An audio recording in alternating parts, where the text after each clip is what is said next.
It seems as though a total focus of attention on thoughts is what causes suffering, because thoughts are not necessary for an experience or understanding of what is. Thoughts are only necessary for an interpretation of what should, could, or would be. In other words, anything other than what is. What is requires no interpretation or knowledge or understanding, because without any of those things, it still is. Therefore, spiritual seeking consists of a movement of attention, action, and intention from what is to what should, could, or would be. I am incomplete and imperfect is one perspective, built of thoughts. I can attain wholeness and perfection through spiritual practices and discoveries is another perspective, built of thoughts. I have attained wholeness and perfection is yet another perspective, built of thoughts. The perspectives change, they come and go, just like all thoughts. When these perspectives aren't there, then what is? When you're deep asleep, there is no perspective. There's just a body breathing. There are also no problems. The heart beats, the blood flows, and the lungs take in air.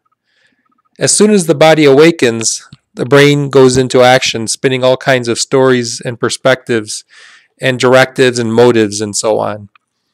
Then attention is totally focused on these thoughts, irrespective of what is actually happening in terms of the body.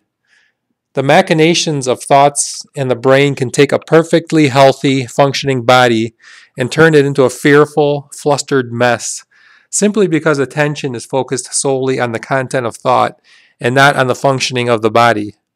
In the extreme, these are called panic attacks. So now a desire to retreat from these thoughts is born, with the expectation that a release from thoughts will bring on an awakening or an enlightenment.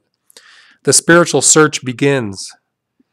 Yet search and think and ponder. What's the end result going to be?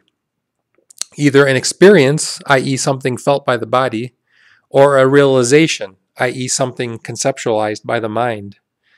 Neither thing, though, will last. Any sort of discovery or eureka will just be another bit of data added to the album of knowledge, or a trophy added to the mantle of spiritual experiences. Then the photos of this discovery will begin to yellow and fade, and the trophies will begin to tarnish. But the desire is for something permanent, which would belong to this non-existent thing called self. Yet since there is no permanent entity here, there is no chest to pin the badge of enlightenment on. Joke's on you. So a delusional thought-obsessed spiritual seeker becomes a delusional thought-obsessed spiritual finder. One story is swapped out for another. Attention is still focused on the content of thoughts, on an interpretation of what's happening, rather than an experience of what's happening. Huang Po said it best, "The fool eschews perceptions for conceptions. The wise eschews conceptions for perceptions." It boils down to, what or where is this thing that's experiencing experience or thinking thoughts? And if I can't find this thing that's experiencing experiences and thinking thoughts, then the jig is up.